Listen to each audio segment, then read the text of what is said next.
ஸ்ரீகுருப்போ நம. ஆதித்யாஜ சோமாஜ மங்களாஜ புதாஜ ச குரு சுக்ரசனீபியச்ச ராகவே கேதவே நமோ நம.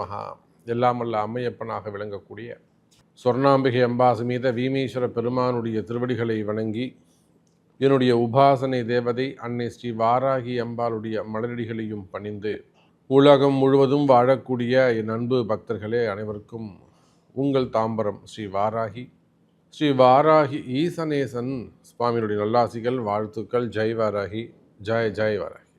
குரு பயிற்சி ரொம்ப முக்கியமான ஒரு பயிற்சி.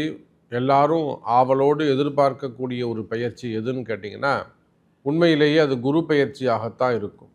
எத்தனை பாவங்கள் செய்தாலுமே கூட, ரொம்ப கொடியவனாக இருந்தாலுமே கூட, தாய்க்கு பிறகு அவனை மன்னித்து ஒரு மனுஷனாக வளர்க்கக்கூடிய தகுதி ஒரு ஆசிரியருக்கு தான் இருக்குது, குருவுக்கு தான் இருக்குது. அதனால தான் ஒரு ஜாதகனை, லக்னத்தையோ அல்லது சந்திரனையோ எத்தனை பாபகிரகங்கள் சூழ்ந்தாலும் அந்த சந்திரனையோ அல்லது லக்னத்தையோ குரு பார்ப்பாரேயானால் அந்த எல்லா தோஷத்தையும், அந்த ஜாதகனுடைய தோஷத்தெல்லாம் குரு வாங்கிட்டு அவனை சுத்தமானவராக மாற்றிடுவார். அவ்வளோ பெரிய தியாக மனப்பான்மை உடையவர், உயர்ந்த நல்ல பண்புகளை உடையவர் தான் குரு. அதனால தான் நான் எல்லா இடங்களிலும் சொல்வதுண்டு, உங்களுக்குன்னு ஒரு குரு இருக்கணும், ஒரு குருவை பின்பற்றுங்க. குரு இல்லாத பாடம் குப்பையிலே. அப்படி உலகம் முழுவதும் வாழக்கூடிய நண்பு பக்தர்களே, குரு பயிற்சி 2025 மே மாதம் 11ஆம் தேதி மதியம் 1:20 குரு பகவானானவர் ரிஷப ராசியிலிருந்து மிதுன ராசிக்கு பயிற்சி அடைகிறார். இந்த ரிஷப ராசியிலிருந்து மிதுன ராசிக்கு பயிற்சி அடைகின்ற போது மிதுன ராசி அவருக்கு குளிர்ந்த வீடாக அமைகிறது. சிறப்பான முறையில் பொதுவாகவே உபய லக்னங்களில் இருக்கக்கூடிய கிரகம் நீர் ராசியில் இருந்தால் எப்படி ஒரு குளுமையான தன்மையில் இருக்குமோ, அது போல் மன மகிழ்ச்சியாக இருக்கும். பெரிய பெரிய கோவில் கும்பாபிஷேகங்கள் எல்லாம் கூட உபய லக்னத்தில் வைக்கிறது தான் சிறப்பு அப்படின்னு சொல்லுவாங்க. அதனால் உபய லக்னம் சிறப்பு. அப்போ குரு பகவான் ரிஷபராசியிலிருந்து மிதுன ராசிக்கு பயிற்சி அடைகிறார். இப்போ குரு பயிற்சி அப்படின்னு சொல்லிட்டாலே முதல்ல அங்கே நடக்கக்கூடிய விஷயம் என்னன்னு கேட்டிங்கனாக்கா, நிதி பற்றாக்குறை விலகும். மெயினாக பண பற்றாக்குறை. அது யாராக இருந்தாலும், ஒரு சாதாரண ஏழ்மையான குடும்பமாக இருந்தாலும், வறுமையில் வாடக்கூடிய குடும்பமாக இருந்தாலும், அல்லது சிறு தொழில் செய்யக்கூடியவர்களாக இருந்தாலும், சின்ன சின்ன பிஸ்னஸ் பண்ணக்கூடியவங்க, கடைகள் வச்சு நடத்தக்கூடியவங்க, சின்ன சின்ன வியாபாரிகள், அதே போல் பெரிய அளவில் பிஸ்னஸ் பண்ணக்கூடியவங்க, அப்போ யாராக இருந்தாலும், குடும்ப பெண்களாக இருந்தாலும், வேலைக்கு செல்லக்கூடியவர்களாக இருந்தாலும், அப்போ யாராக இருந்தாலும் இந்த ஃபண்டு டிமாண்ட் இது எல்லாருக்குமே பொதுவாக 12 ராசிக்குமே பண பற்றாக்குறை இருந்து வருகிறது. இப்போ இந்த குரு பயிற்சி நடந்ததுன்னா டக்குன்னு உங்களுக்கு அடுத்து பணம் வந்துக்கிட்டே இருக்கு. ஒரு இடம் விற்கணும்னு நினைக்கிறீங்க, நீங்கள் ஒரு ரேட் சொல்கிறீங்க, ரேட் படியலை, ரொம்ப அடிமட்ட விலைக்கு கேட்குறாங்க. இந்த குரு பயிற்சி அன்னைக்கு ஏதேனும் ஒரு சில பரிகாரங்கள் செய்வீர்களேயானால், வழிபாடுகள் செய்வீர்களேயானால் உங்கள் ஜாதகத்தை கொண்டு, அப்போ அந்த மாதிரியான தடைகள் எல்லாம் விலகும். வராத பணங்காசுகள் வந்து சேரும். எங்கேயா போய் பணங்காசு கொடுத்து ஏமாந்துட்டீங்க, பையன் பேருக்கு பண்ணிட்டேன், பொண்டாட்டி பேருக்கு பண்ணிட்டேன், ஏதோ ஒன்று இல்லை, வெளியில் ஏதோ கொடுத்துட்டேன், ஹெல்ப்புன்னு கேட்டாங்க, அந்த மாதிரியெல்லாம் பணங்காசுகள், வராத பணங்காசுகள் இருக்குமே. ஆனால் வராத பணங்காசுகள் வந்து சேரும். இன்னும் கூட சொல்ல வேண்டும் என்று சொன்னால், மெயினாக கடன் சுமைகள், கடன் பிரச்சனைகள் குறையும். ஒரு லோன் போட்டிருக்கீங்க, லோன் அமையல, லோன் கிடைக்கும். அதே போல் ஒரு வேலைக்காக காசு கொடுத்துருக்கீங்க, வேலை அமையும். அப்படி இல்லை, ஒரு வீடு கட்டுறதுக்கு, ஒரு மனை வாங்குவதற்காக கொடுத்தீங்க, இல்லை உங்கள் மனையை விற்கிறதுக்காக கொடுத்தீங்க, அட்வான்ஸ் இன்னும் பண்ணலை, அதெல்லாம் அந்த தடைகள் எல்லாம் விலகி பணம் வருவதற்கான வழியை இந்த குரு ஏற்படுத்த போகிறார். இது ஃபஸ்ட்டு விஷயம். ரெண்டாவது, மங்கள யோகம். வீட்டில் எல்லா விதமான மங்கள நிகழ்ச்சிகளும் நடந்தேறும். 60ஆம் கல்யாணம், 70ஆம் கல்யாணம், 80ஆம் கல்யாணம், திருமண யோகங்கள், குழந்தை பாக்கியம். நமக்கு தெரிஞ்சு எத்தனையோ தம்பதிகள் வெளிநாடுகளில், உள்நாடுகளில் குழந்தை பாக்கியத்திற்காக காத்திருக்கிறார்கள். அப்படிப்பட்ட குழந்தை பாக்கியம் கிடைக்கும். ட்ரீட்மெண்ட்டோ அல்லது இயற்கையான முறையிலையோ, அதெல்லாம் உங்கள் 2 பேருடைய ஜாதகமும் பார்க்கணும். உங்கள் 2 பேர் ஜாதகத்தையும் பார்த்து தான் அதை முடிவு செய்ய முடியும். அப்போ இயற்கையான முறையிலோ அல்லது செயற்கையான முறையிலோ ட்ரீட்மெண்ட்டில் கூட குழந்தை பாக்கியம், ஏன்னா குரு தான் முக்கியம். குழந்தை பாக்கியம் பெறுவதற்கான வாய்ப்புகள் உருவாகும். மெயினாக திருமண யோகங்கள், தடைப்பட்ட திருமணம், தள்ளி போன திருமணம், 40 வயசாகி இன்னும் பொம்பளை பசங்களுக்கு திருமணம் நடக்காமல் இருப்பது, எல்லா கோவிலும் போயிட்டு வந்துட்டேன், எல்லா பரிகாரமும் பண்ணிட்டேன் அப்படிலாம் சொல்லுவாங்க. ஆகையினால அந்த மாதிரி 40 வயசு ஆகுது சாமி, என் பொண்ணுக்கு இன்னும் கல்யாணம் ஆகலை. கண்டிப்பாக கல்யாணம் நடந்துருமா? உங்கள் பொண்ணுக்கு 41 வயசு ஆனாலும் கவலைப்படாதீங்க, ஜாதகம் எட்டுவாங்க, கல்யாணம் பண்ணி வச்சிடலாம்.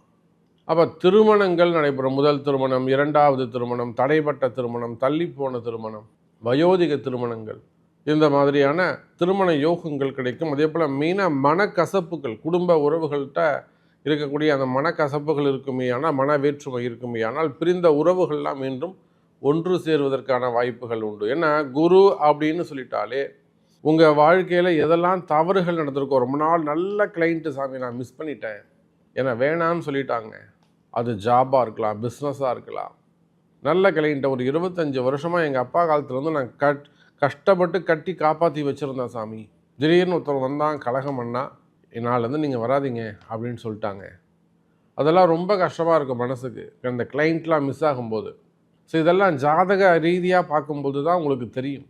அப்போ அந்த மாதிரியான கசப்புகள் இருக்குமே ஆனால் அவையெல்லாம் கூட விலகும். ஸோ பொதுவாக குரு பெயர்ச்சி அப்படின்னு சொல்லிட்டாலே ஏதோ ஒரு நல்லது நடக்க போகுது. சிங்கிள் லைனில் சொல்கிறேன், ஒரு வரியில் சொல்ல வேண்டும் என்று சொன்னால், இந்த குரு பெயர்ச்சி உங்களுக்கு ஏதோ ஒரு நல்லது நடக்க போகுது அப்படின்னு உங்கள் தெய்வம் என் மனசில் சொல்லுது.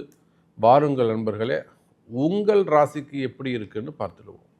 அன்பார்ந்த கன்னிராசி அன்பர்களே, கன்னிராசி அன்பர்களே, குரு பெயர்ச்சி காலத்தால் செய்தனன்றி சிறிதனும் ஞானத்தின் மானப்பெரிது அப்படின்னு வள்ளுவருடைய வாக்குக்கு இணங்க கன்னிராசி அன்பர்களே, நீங்கள் எல்லாம் நன்றி சொல்லக்கூடிய ஒரு தருணம். இது நாள் வரையில் 9ஆம் இடத்துல எனக்கு குரு இருந்தார் சாமி, ஆனால் எனக்கு ஒன்றும் பெருசாக அவர் செய்யலை அப்படின்னு யாராவது கன்னிராசி அன்பர்கள் சொல்வார்களே ஆனால், ஐயா நீங்களாம் உயிர் வாழ்கிறதே பெருசு, உங்களெல்லாம் அந்த அளவுக்கு ஒரு கடுமையான சூழ்நிலையிலிருந்து சாமி உங்களை காப்பாற்றி இருக்கிறாரு. ஏன் அந்த காலத்தால் செய்த நன்றின்னு எடுத்தோடனே திருக்குறள் சொல்லணும் அப்படின்னாக்கா, கன்னிராசி என்பர்களே, உங்கள் ராசியில் இருந்த கேது பலவிதமான கலகங்களை ஏற்படுத்தி இருப்பார். நீங்கள் மட்டும் உங்கள் வேலையை செஞ்சுட்டே இருப்பீங்க, உங்களை சம்பந்தமே இல்லாத ஒருவர் உங்கள் மேலே பொறாமப்படுவாங்க, போட்டி பொறாமப்படுவாங்க. நீ மட்டும் சம்பளம் வாங்குற, நீ மட்டும் வீடு வாங்குற, உனக்கு தகுதி இருந்தால் நீ வாங்கிட்டு போ, ஆனால் உழைச்சி வாங்கக்கூடிய உங்களுக்கு போட்டி பொறாமைகள் இருந்திருக்கும். கன்னிராசி என்பர்களே, உங்களை இத்தனை நாளாக கட்டி காப்பாற்றியவர் அந்த குரு. அப்போ குருவுக்கு நீங்கள் என்ன செய்யணுங்க? நன்றி தெரிவிக்கணும்.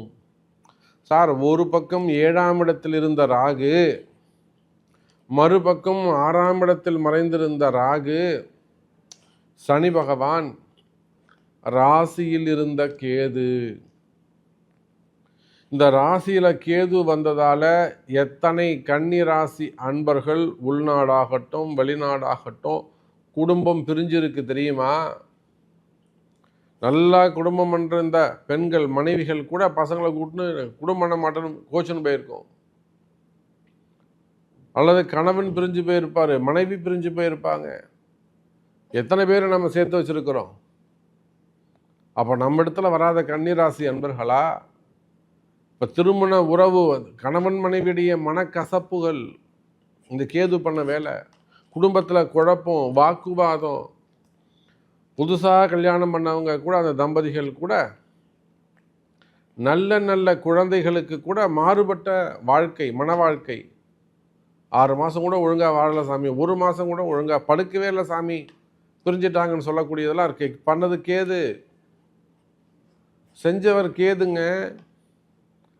அதே போல் வேலை செய்கிற இடத்துல நல்ல நீண்ட நாட்களாக ஒரு 5 வருஷம் 10 வருஷம் வேலை செஞ்சுருப்பாங்க. அந்த இடத்துல அவர் அப்படியே கருவேப்பிலை மாதிரி தூக்கி வெளியில் போடுவாங்க. செஞ்சது கேது. அவன் மீது ஒரு பழியை போடுவாங்க, வீண் பழி, அவமானம். இவன் இதை எடுத்துட்டான், இவன் இதை உடைச்சிட்டான், இவன் இதை வீண் பண்ணிட்டான், இது கெட்டு போனதுக்கு, இந்த ஆர்டர் போனதுக்கு இவன் தான், கன்னிராசி தான் காரணம். வீண் பழி, அவமானங்கள், தலைகுனிவு, செய்யாத குற்றங்களுக்கான தண்டனைகள், பணங்காசு ஏமாறுதல், வருமானமின்மை, இவ்வளோ கஷ்டத்தில் இருந்து அந்த குரு பகவான் கடந்த காலங்களில் 9ஆம் இடத்தில் இருந்து உங்களை காப்பாற்றி இருக்கிறார்.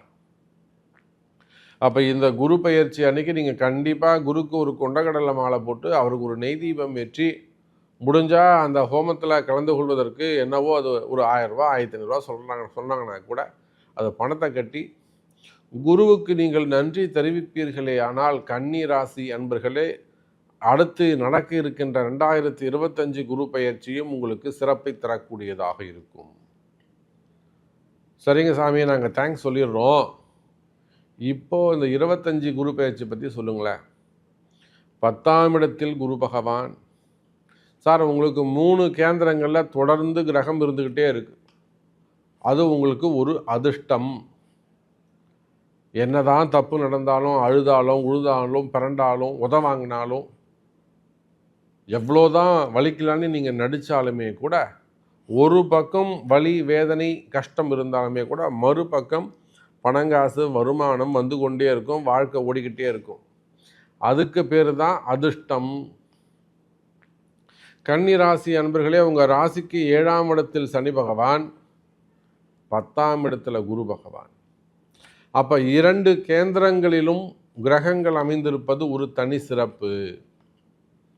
அப்போ உலகம் முழுவதும் வாழக்கூடிய கன்னி ராசி அன்பர்களே, நீங்கள் எந்த தொழில் செய்பவராக இருந்தாலும் சரிதான், எனி பிஸ்னஸ், விவசாய பெருமக்களாக இருந்தாலும், எக்ஸ்போர்ட் இம்போர்ட் கார்மெண்ட்ஸ் வச்சு நடத்தக்கூடியவர்களாக இருந்தாலும், பெரிய பெரிய மில்லுங்க வச்சு நடத்தக்கூடியவங்களாக இருந்தாலும், ஃபைனான்ஸ் பிஸ்னஸ் பண்ணக்கூடியவர்கள், பணம் கொடுக்கல் வாங்கல் டிரான்சாக்ஷன் செய்யக்கூடியவர்கள், bank sectors, loan sectors, insurance sectors, marketing, teachers, professors, advocates, ஏன்னா வாயால் பிழைக்கக்கூடியவங்க பூரா கன்னிராசி தான். அதே போல் மார்க்கெட்டிங், ஃபார்மா இண்டஸ்ட்ரி, அதே போல் கதை ஆசிரியர்கள், கலைத்துறையை சார்ந்தவர்கள், சினிமா துறையை சார்ந்தவர்கள். அப்போ எந்த தொழில் செய்பவராக இருந்தாலும், ஷேர் மார்க்கெட்டாக இருக்கலாம், ஸ்டாக் மார்க்கெட்டாக இருக்கலாம், ஹாஸ்பிட்டல்ஸாக இருக்கலாம், டாக்டர்ஸாக இருக்கலாம், பில்டர்ஸாக இருக்கலாம், ரியல் எஸ்டேட் செய்யக்கூடியவங்களாக இருக்கலாம், பூமி சம்பந்தப்பட்ட தொழில் செய்யக்கூடியவங்களாக இருக்கலாம், கனிம வளங்களாக இருக்கலாம், க்ரஷர்ஸ் வச்சு நடத்தக்கூடியவங்களாக இருக்கலாம், transport, event management, hotel industry, catering, திரையரங்குகள், திருமண மண்டபங்கள், இன்னும் சொல்லப்போனால் ஸ்கூல் காலேஜஸ்லாம் வச்சு நடத்தக்கூடியவங்க, சின்ன சின்ன டியூஷன் சென்டர்லேருந்து, ப்ளே ஸ்கூல்லேருந்து, மெடிக்கல் காலேஜ் வரலாம், இன்ஜினியரிங் காலேஜ் வரலாம். அப்போ அந்த மாதிரி எஜுகேஷன் செக்டர்ஸில் வச்சு நடத்தக்கூடியவர்கள், கலைத்துறையை சார்ந்தவர்கள், காவல்துறை அதிகாரிகள், அரசு அதிகாரிகள். அப்போ நீங்கள் எந்த தொழில் செய்பவராக இருந்தாலும் சரிதான் கன்னி ராசி அன்பர்களே, இந்த குரு பெயர்ச்சியால் அதிகம் நன்மை பெறக்கூடிய ஒரு ராசியாக கன்னி ராசி அமைகிறது. சார், நீண்ட நாட்களுக்கு பிறகு அதிகமான அதிர்ஷ்டம் பெறக்கூடிய ஒரு வருடம். 10ல் குரு இருந்துட்டார், பதவி மாற போகிறீங்க. 10ல் ஒரு பாவியாவது இருக்க வேண்டும். ஆனால் கன்னி ராசி என்பர்களே, ஒரே பாவி தான் இருக்காரு, ராகுவோடு சேர்ந்து இருக்கிறாரு. இன்னொரு விஷயம் சொல்லவா, கன்னி ராசி என்பர்களே, நிறைய பேருக்கு வெளிநாட்டு யோகம் கிடைக்க போகுது. நிறைய கன்னி ராசி என்பர்கள் வெளிநாடு செல்லக்கூடிய யோகம் கிடைக்குது. வேலை நிமித்தமாக, தொழில் நிமித்தமாக, குடும்பம் நிமித்தமாக வெளிநாட்டு யோகங்கள் கிடைக்கும். வீடு கட்டுறது, வீடு வாங்கிறது, வீடு அமைக்கிறது. சார், பிரம்மாண்டமான வீடுலாம் கட்ட போகிறீங்க, பெரிய வீடு கட்ட போகிறீங்க, உங்களுக்கு அது பெரிய வீடாக இருக்கும். புதிய வீடுகள், கட்டின வீடு அப்படி புதுசாக அப்படி மொத்தமாக வாங்கிக்கிறது. அப்போ மனை யோகம், வீடு யோகம், வண்டி வாகன யோகங்கள், புது வண்டி தான் வாங்குவீங்க. வாகன யோகங்கள், டிரான்ஸ்போர்ட் பிஸ்னஸ்ஸு, ரோட் பிஸ்னஸ், இவை அனைத்துமே சிறப்பானதாக உள்ளது எனதருமை கன்னி ராசி அன்பர்களே. வேலை செய்கிற இடத்துல மட்டும் வேலையில் சற்று கவனமாக நடந்து கொள்ளுங்கள் கன்னி ராசி அன்பர்களே. அதே போல தான் குருன்னு சொல்லிட்டாலே 2 சப்ஜெக்ட், ஒன்று குழந்தை பாக்கியம், மற்றொன்று திருமணம். இவை இரண்டும் கன்னி ராசிக்கு நிச்சயம் நடக்கும். தவற விட்டு விடாதீர்கள். குழந்தை பாக்கியம் இருக்கு, விட்டுடாதீங்க, கண்டுபிடிங்க. அதே போல் திருமணமும் நடக்கும், விட்டுறாதீங்க, முடிங்க. திருமணத்தை கையோடு முடிங்க. அது 40 வயசானாலும் கண்டிப்பாக முடிச்சிடலாம் வாங்க. ஸோ இந்த குரு பயிற்சி கன்னிராசிக்கு நல்லதை செய்கிறது என்பதை சொல்லிக்கொண்டு, உங்களுடைய கேள்விகள் இருக்குமே ஆனால் அது உங்கள் பிறப்பு ஜாதகம்தான் தீர்மானிக்கும் என்பதையும் சொல்லிக்கொண்டு மீண்டும் ஒரு அற்புதமான பதிவில் சந்திக்கிறேன். நன்றி. நமச்சிவாயம். ஜெய் வராகி. ஜெய் வராகி.